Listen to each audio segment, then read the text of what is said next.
Misfit Riley Smith dealt to the Pittsburgh Penguins to open cap space for Ivan Barbashev to stay with VGK. That big news is ahead, plus the 32nd pick of the draft. It's David Edstrom from Sweden, and does Logan Thompson want out? All that ahead on Locked On Golden Knights. You're Locked On Golden Knights, your daily podcast on the Vegas Golden Knights, part of the Locked On Podcast Network. Your team every day.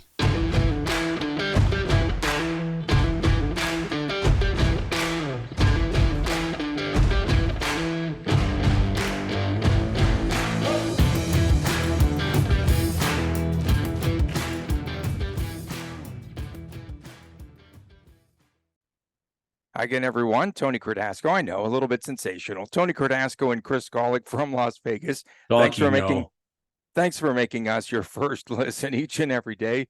Find us on YouTube at Locked On Golden Knights. Please subscribe there. And of course, you could find us wherever you get your podcast and on Twitter at Tony Dasco, at TD Chris Chi, at Locked On VGK. And we are brought to you today by eBay Motors. A championship team is about each player being a perfect fit. Same with your vehicle. So for parts that fit, head to eBay Motors and look for the green check. Stay in the game with eBay Guaranteed Fit, ebaymotors.com. Let's ride. eBay Guaranteed Fit, only available to U.S. customers, eligible items only, exclusions apply.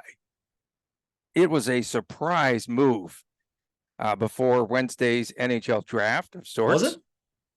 The Golden Knights, yeah. They traded away Riley Smith, an original misfit, to Pittsburgh, to the Penguins for a 2024 third-round draft pick. And that, in turn, had cleared Chris $5 million, and VGK put it to good use, signing the forward Ivan Barbashev, Ivan the Great, as I call him, 5-year at $5 million per year, AAV. So Barbashev more than doubled his salary in the process. And I've said that Barbashev was perhaps the most important piece for VGK because they had a team on that top line that could not find the perfect fit. Unlike, eBay Motors, you find the perfect fit. Did they find him on eBay Motors? Is that where they got Barbashev from? I think so. VGK could not find the perfect fit for a while, and they finally did find Barbashev. 18 points in the playoffs, 7 goals included. And I said that VGK no way could repeat without Ivan Barbashev in the mix for next season. I just think he's that important of a piece, a very important cog. And again, I hope for Riley Smith that things turn out very well as he now moves on to the Pittsburgh Penguins. And in so many ways, I just felt that perhaps Riley Smith was not fitting in with this VGK team towards the end. And he said something that I thought was kind of peculiar. He said after VGK had won the cup, he was on the ice, and Riley Smith said, maybe I should retire now since I won the cup. And maybe that was the beginning of the end for Riley Smith. But a lot transpires. Fans adored the original misfit. But hey, the future looks bright because Ivan Barbashev really proved his worth down the stretch and in the playoffs. McCrimmon was asked if it was basically a decision of Riley Smith or Ivan Barbashev. Jesse, I think, asked that question from The Athletic. And the answer that was given was, well, it wasn't really necessarily about Barbashev versus Smith. It's about making the cap work. You have multiple ways to get to 83.5, yada, yada, yada. But at the end of the day, this was only about Riley Smith versus Ivan Barbashev and what one brings to the table. The nod for Riley Smith goes to overall points in the regular season. In 7 of 12 Riley Smith seasons, he's had 40 or more points. Barbashev has done that twice in 7 seasons. So if we're going to go stats to stats, you have a little bit of a concern. The intangible. The Golden Knights really got their identity the moment Barbashev joined the team. There was a plan in place the day he got here, weeks before he even got here. There was a plan in place for Barbashev to go immediately to that top line, and somehow they knew, the Golden Knights, McCrimmon, McPhee, Foley. Do you think so? They knew. You think so? I How mean, many times because they scouted him? 40 times? What was the 45 number? times, 45 times. Yes, They they knew scouted him. what they were looking for, and this Well, plan was in place beforehand. you still think that he was going to wind up on the top line? I think it happened by accident, and they just tried to see No, if he was a fit. I I mean, don't he think it was was an accident. a fourth liner with St. Louis when they won the cup. He could play anywhere, Sure, and he's but he very also had a versatile, and he 60-point did. season. Yeah, You and he know, did move around on lines. He did. I think the biggest takeaway that I have is the Golden Knights would rather utilize $5 million of salary cap space for the player that Barbashev can become versus the player that Riley Smith is. Riley Smith is a 31, 32-year-old aging veteran. And listen, we're not going to be dumping on Riley Smith. He is a pillar of this community. He does so many things. That softball game just got a heck of a lot more emotional in a few weeks at the ballpark in Summerlin. You know he's going to be there. You know he's going to bring it, whether he's, it doesn't matter, Golden Knight or not.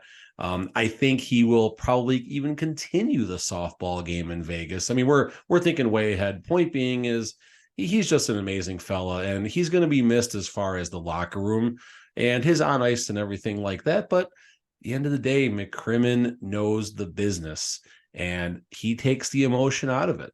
Golden Knight fans, I know it's a little scary and uncomfortable at times. Marc-Andre Fleury, obviously, and now we might be in the midst of another weird goaltending drama type situation. We'll hit that a little bit later.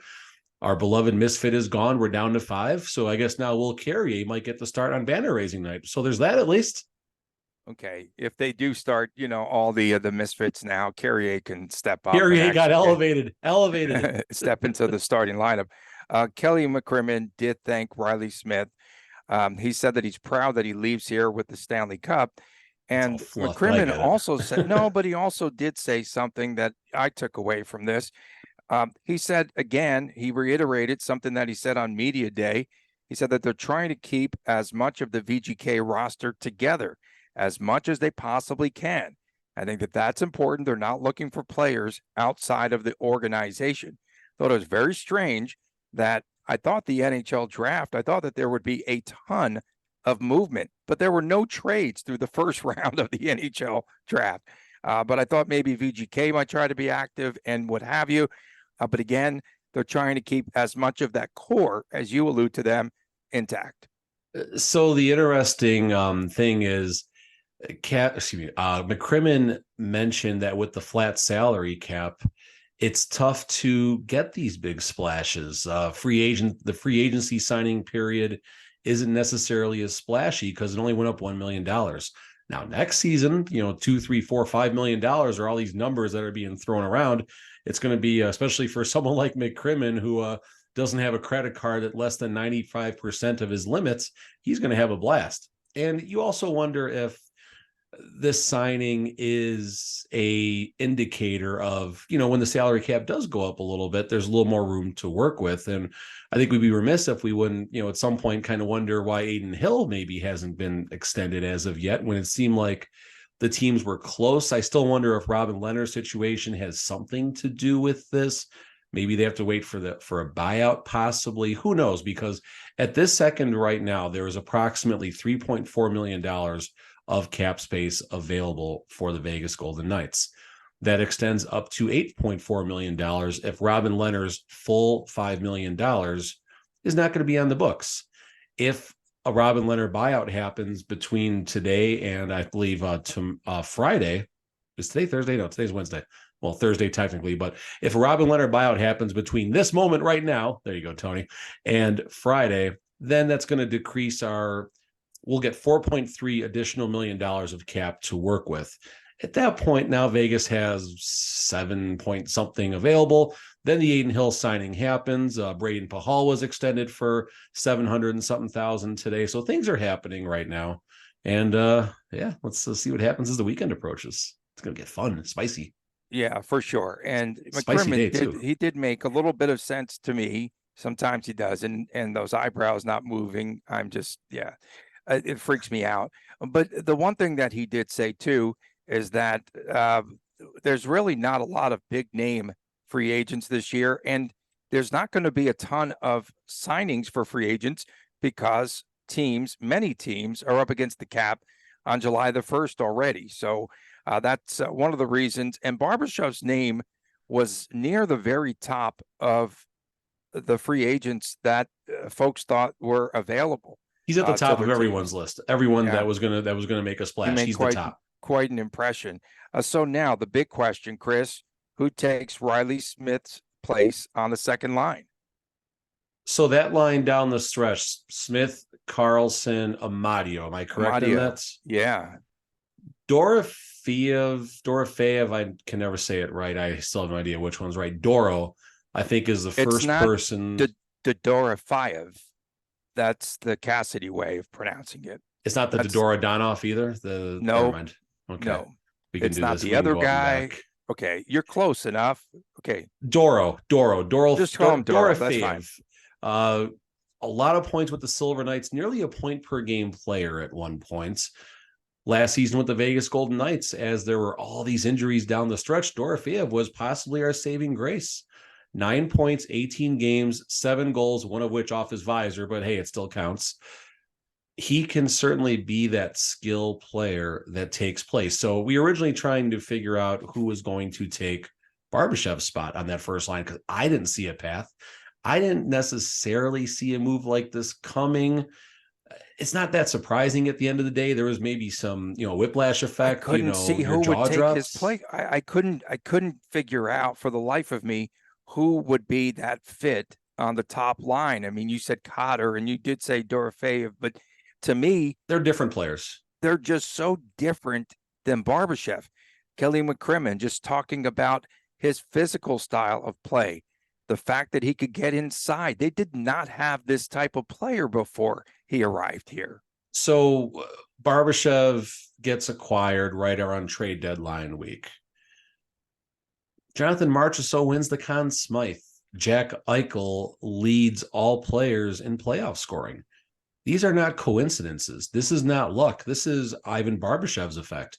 And Barbashev was 18 or 17 points when the dust settled, something like that in the playoffs. So he can score, and he's going to be our Swiss Army knife, because if for some reason Barbashev is needed to go in a different spot in the lineup, he can do it. He can be a line 4 thumper. There'd be a little bit of a waste of minutes down there, but he could be a line 4 thumper. He can be a line 3 grinder. He could be a top 2 line offensive forward, and he can be a difference maker. So credit to McCrimmon for finding a way. And it stinks seeing Riley Smith go, but this is the business. This is what we as fans and media and people who invest our hard-earned money into this team, these are things that we have to be ready for. We won a Stanley Cup with Barbashev. Can we win a Stanley Cup without Riley Smith? I think the answer is yes.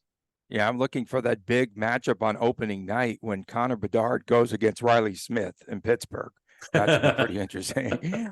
Coming up next, Logan Thompson he's drawing a lot of attention from other teams. Could the Golden Knights perhaps ship LT somewhere else? We'll talk about that when we return right here on Locked On Golden Knights. Today's episode brought to you by a product that I use literally every day. It's called AG1 by Athletic Greens. And maybe you're like myself and Chris, and you want to be healthy and eat well, but it's a lot easier said than done. And that is truly no longer the case with AG1. With one delicious scoop of AG1 in a glass of water each day, you are absorbing 75 high-quality vitamins, minerals, whole food source superfoods, probiotics, and adaptogens to help to start the day off right. This special blend of ingredients supports your gut health, your nervous system, and actually helps me to sleep a lot better, all those things. And it can be very hard and expensive to keep track of all of those different multiple vitamins and supplements, not to mention how hard it can be on your stomach when you start to put all those different brands in your system. AG1 costs you less than $3 a day, and you are investing in your health, and it's much cheaper than your cold brew habit. And to make it easy right now, Athletic Greens is going to give you a free 1-year supply of immune-supporting vitamin D and 5 free travel packs with your first purchase. All you have to do is go to athleticgreens.com/NHL Network. Again, athleticgreens.com/NHL Network to take ownership over your health and to pick up the ultimate daily nutritional insurance. Welcome back to Locked On Golden Knights. Tony Cardasco and Chris Golick from Las Vegas. Thanks for making us your first listen each and every day. Please go and subscribe to the YouTube channel, Locked On Golden Knights. Don't forget on Friday, coming up on Friday, it is What the Friday. And we expect a lot of really good comments. Some folks have already tagged. Might be the whole show. WTF. It could become the entire show. We had a good one today. I think you got dogged pretty good, but it was still funny. Yeah, they're always funny. It's all good. I'm a good sport. I can take it. So VGK's Kelly McCrimmon, Chris, said that there are still some things, as you mentioned, to work out to sign Adin Hill to his reported 2-year, $4.9 million per year contract. And he said that they're going to continue talks, and that was about it for McCrimmon. Meanwhile, Kevin Weeks reported right after we recorded our show, that might have been on job, Tuesday Weeks. night. Yeah. Could have been a half hour sooner. VGK's all-star goalie, that's Logan Thompson, could be shopped around, and the Golden Knights have received a few inquiries from other teams. And I said before, though, last week on the show, that if they kept Adin Hill and he made a lot more money, and out comes this report, $4.9 million a year, 2 years, I felt that it could cause some animosity. I still say and you go from the number 1 goaltender, it's your crease, and now you're the number 2 goalie. You're out due to injury. It wasn't his. He had to earn the crease, though. I thought Logan Thompson earned the crease.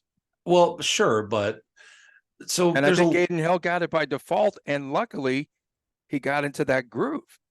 There's so many things happening here right now. So Kevin Weeks basically is saying, hey, people are calling the Golden Knights and they're kicking tires right now. That's what GMs do, and GMs take the call. The likelihood of a deal coming together where Vegas gets the appropriate level of compensation for Logan Hill, I just don't see. Logan Hill? Logan Thompson. Did I say Logan Hill? Yeah. It's been a long day. It's okay. It's been a long day. All right. Well, whatever. Logan Thompson. Okay. The likelihood a deal comes to fruition. I mean, just let me throw some numbers at you. Sure. $266,000 per victory. $166,000 per victory. $19,000 per victory. If you are a general manager, how much would you want to pay your goaltender per victory with those 3 numbers? $19,000 per victory. For sure. That is the adjusted number if Logan Thompson would have played an approximate full season. If you take away the games that he didn't play, Logan made $36,000 per victory, which is still a bargain. And Logan is under this contract for 2 more seasons. The Golden Knights, assuming this deal with Adin Hill comes to fruition, will only have $3 million in change to work with. What possible deal could come together where Vegas says, okay, we're ready to give Adin Hill the net completely, who has never started greater than 27 regular season games in his entire career? 4, 13, 13, 19, 26, 27. Those are Adin Hill's starts per season. I thought those were his measurements. Exactly. Those were his starts per season since he joined the NHL in the 2017-2018 season. There is not a world that exists where the Golden Knights ship Logan Thompson and say, Adin Hill, we're counting on you for 60 games, bro. Go get it. And there's also not a world that exists where Logan Thompson, I believe at least, feels slighted, feels like he should be the man. The NHL is shifting to this hybrid theory of having a 1A and a 1B goalie, chopping up the net, logging, 70 to 75 starts, and then, another goalie, a third goalie or something like that, picks up the scraps when there's an injury. Obviously, that's a best case scenario. Vegas was far from the best case scenario last year, but I see this no more as hearsay, and there's some other media members maybe making this a little bigger than it needs to be. I still say that there's something here, and there is some substance. And if, let's say, Logan Thompson does get traded, right? Can he get a raise? Can he be traded somewhere? And I don't think you can restructure the NHL. They can't restructure it. They can't. Someone mentioned on YouTube, and I honestly don't have a good answer here, but someone did say on YouTube, you cannot restructure a contract, whether that's fair or foul. I personally don't know. But, you look at where Logan Thompson came from. I believe he's undrafted. And again, someone can correct me if I'm wrong there. He's got the Wheat Kings combination and everything. So, he has passed every test through his career. This is really the first time I recall him suffering any type of long-term injuries, plural. Unfortunate for him, but I still do believe, I don't care what Adin Hill's new contract is, there will be a competition for the nets. I could see Cassidy giving Adin Hill the net for the banner raising game just because of what happened with the Misfits and all of that. Adin Hill did play the Stanley Cup winning game. I also could see just as easily Adin Hill getting 50 starts to Adin Hill's 30 starts. I could see the net being chopped up at a 55-45 pace, and it doesn't matter. In favor of either one, I still think Logan's going to get more starts next season. I still say Logan Thompson. I say the money is just, it changes things. It's not going to change Adin Hill's health. It just changes everything. It doesn't make him healthier. You're paying that one goalie more money to be the number one goaltender. End of story. What was Adin Hill's contract last season? 2.1, right? Around. What was Logan Thompson? I keep wanting to say Logan Hill. What was Logan Thompson's contract last season? 766. 766. So if he makes 3 times more last season, what's the difference if he's making 7 times more? Well, because Adin Hill came in and it was supposed to be Thompson's net, and then Adin Hill was supposed to be a solid backup. That was the plan. Yeah. And so they just picked up the contract. They saw something in Hill. I don't know what, because he wasn't playing like that in Arizona, nor was he playing that way when he was with San Jose. Or in the preseason, we were really concerned then too. Oh my gosh, I was so concerned about Robin Leonard 2.0. We said it. Oh my goodness. Yeah, and who was that other goaltender, like the 5th or 6th goaltender that you really liked? That was down in the AHL. Anyway, Seville? No, the guy that they got rid of. Columbus Blue Jackets. Yeah. In any event, so now if Logan Thompson, let's say hypothetically, if he does depart, do they use the tandem of Laurent Brossoit and, of course, Adin Hill? Do you think that could happen? You're trading Michael Hutchinson. There it is. Michael Hutchinson. You have 3 goalies right now. Let's not even talk about Jonathan Quick for a second. You have Logan Thompson, 37 starts, if I'm not mistaken. You have Adin Hill, 27 starts, if I'm not mistaken. And then now you have, 64. And now you have the other 18 games chopped up with Jonathan Quick and Patera and Brossoit. It would be a very unresponsible move for Logan Thompson to go. And now you have Brossoit, who is broken down. I hate to say that about the guy, but Brossoit seems like he's broken down. His body just cannot recover from everything he's put it through. And when he's healthy, I mean, especially for, the 2 stretches this year in the regular season and in the playoffs, he was amazing. And I don't get people like saying, "Oh, if Brossoit doesn't go down, the Golden Knights don't win the Stanley Cup." Like I don't agree with that at all. But people said that, so it is what it is.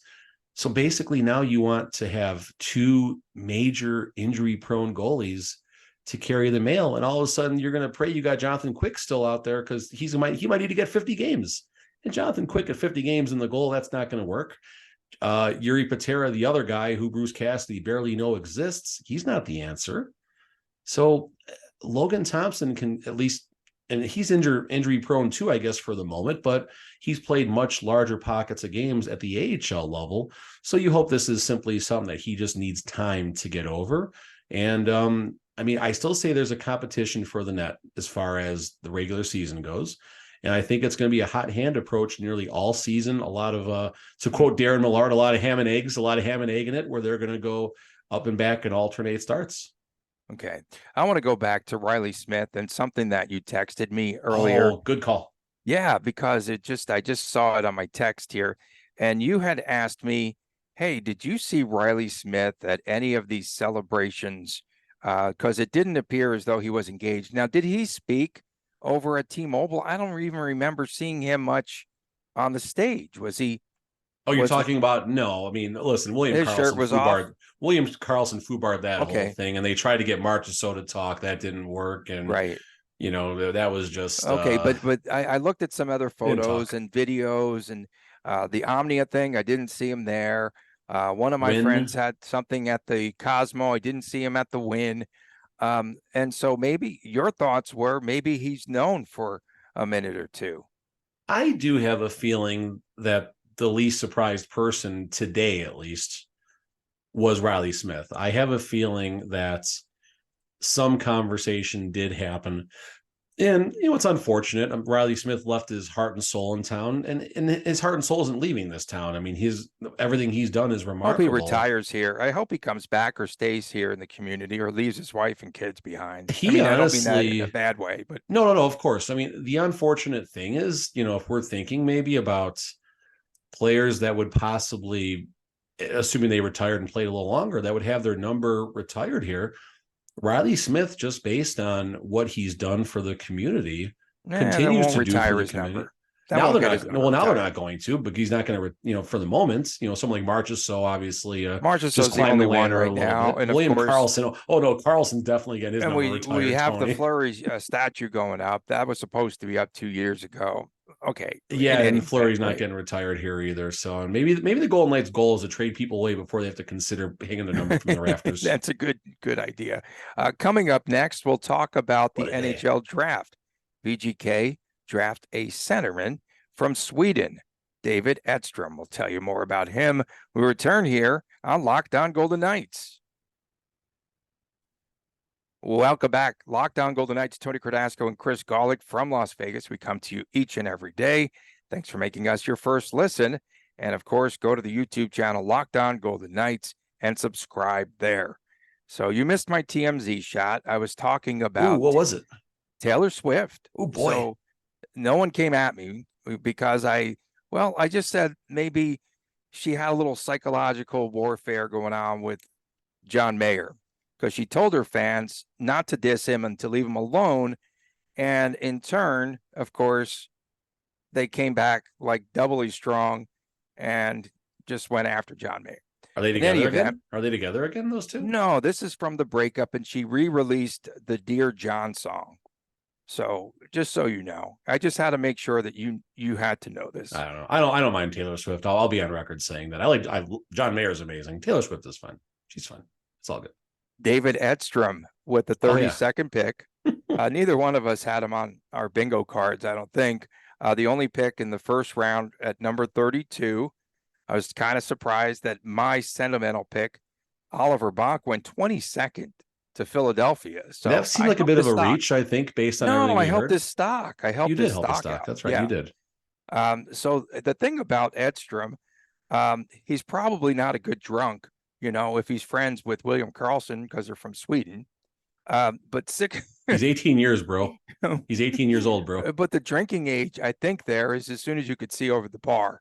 In any event, 6'3", like 185, 195, from Frölunda, Sweden.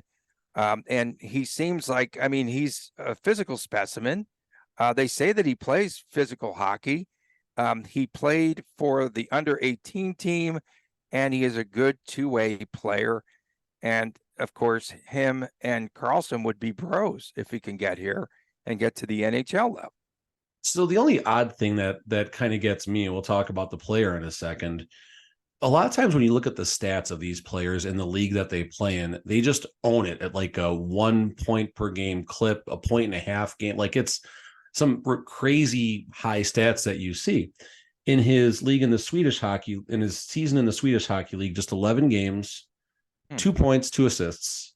Really? And then going back to the juniors, 28 games, he was a point per game.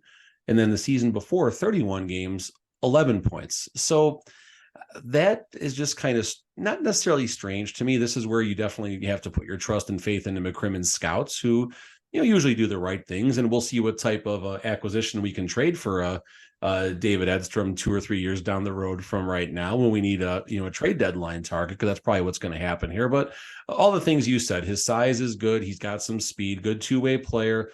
A lot of mentions about his passing. Good with the breakouts, good responsible game, able to find the lane. And then going a step farther, he's got the size to get to the dirty areas. He's got the height, and he'll grow into his body a little more. He's 18 years old. He's not going to, whenever he starts in the NHL, he's not going to be 6'3", 187. He'll be 6'3", 195 and a lot more muscle, obviously, if not even larger. Comparing to the Golden Knights, he slots right under Nick Waugh, who's about 6'4", just above Jack Eichel, who's 6'1", 6'2", both right around the same weights.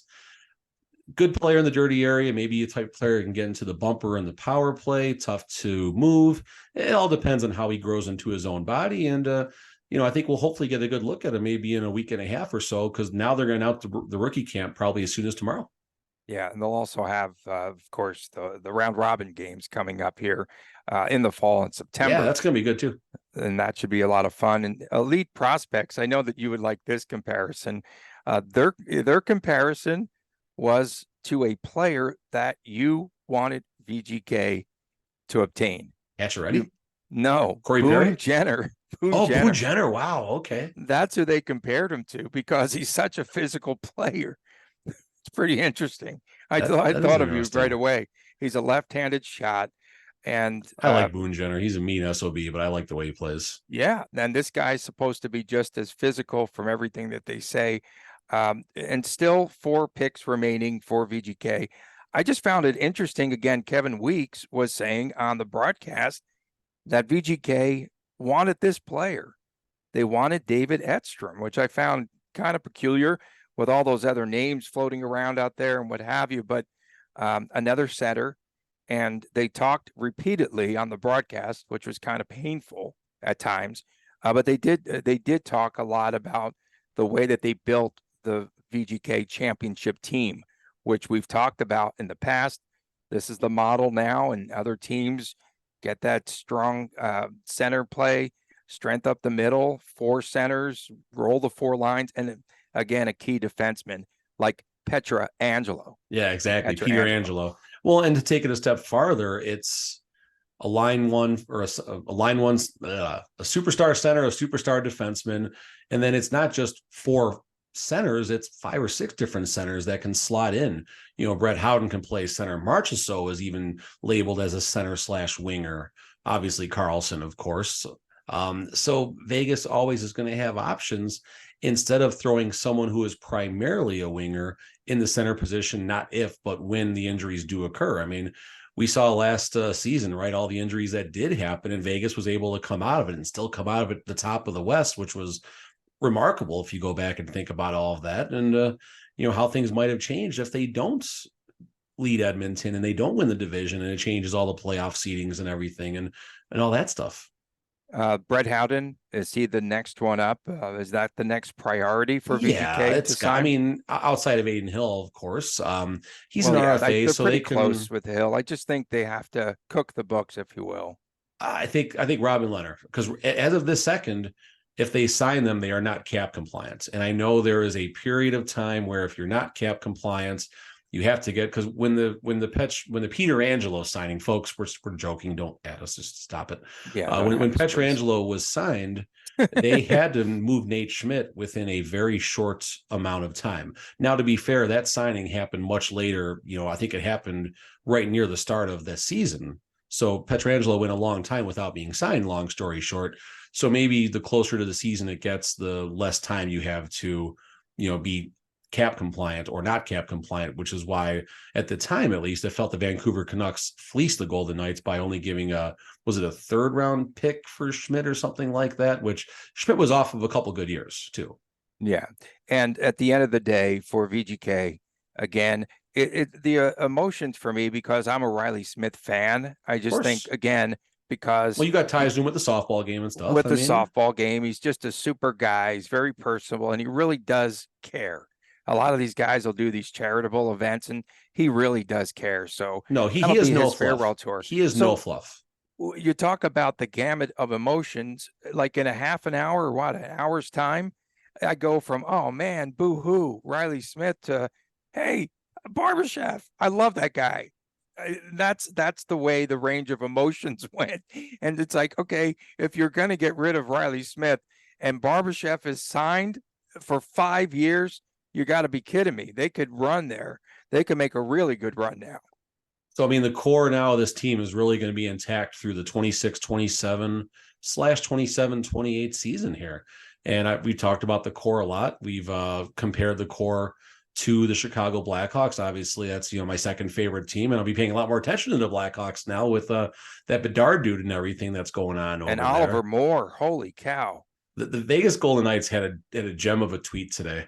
They said, blank something, whatever, the Chicago Blackhawks took our guy.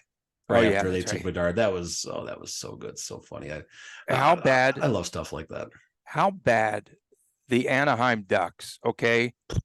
They have Fantilli staying right there. They can pick him up at number 2, but they go with Leo Carlson at 2, which I thought, and someone said, a lot of people are mad about that. There's a lot of people mad about that. They said, why do they ever do this? I said, this is why this franchise can't win. End of story. Where did the Russian kid go that they said he can go anywhere from 3 to 8? Do you know where he finished up? I forget where he went, but he won't be playing. He went to Philly, I think, and he won't be able to play in like 2 or 3 years. That's such a Philly thing right there. Yeah, for sure. So coming up on tomorrow's show, we might add, of course, we'll have the latest news, and we will have more draft picks, 4 more remaining for VGK, and it will be WTF, what the stinking Friday. All of your comments. So we appreciate them all during the week. And man, it's been busy on Twitter. My Twitter fingers are just killing me here. Twitter, writing, podcast appearances. This is the fun right now. And this is why I signed up to do this. I'm loving every second of this, the pod, the comments, and Vegas Hockey Now. And we're just scratching the surface. Like, this is okay. So I don't do it with my hands right now, but okay. I don't know what to do with my hands either. Here they are. But okay, coming up on Thursday for you, what are you writing for Vegas Hockey Now?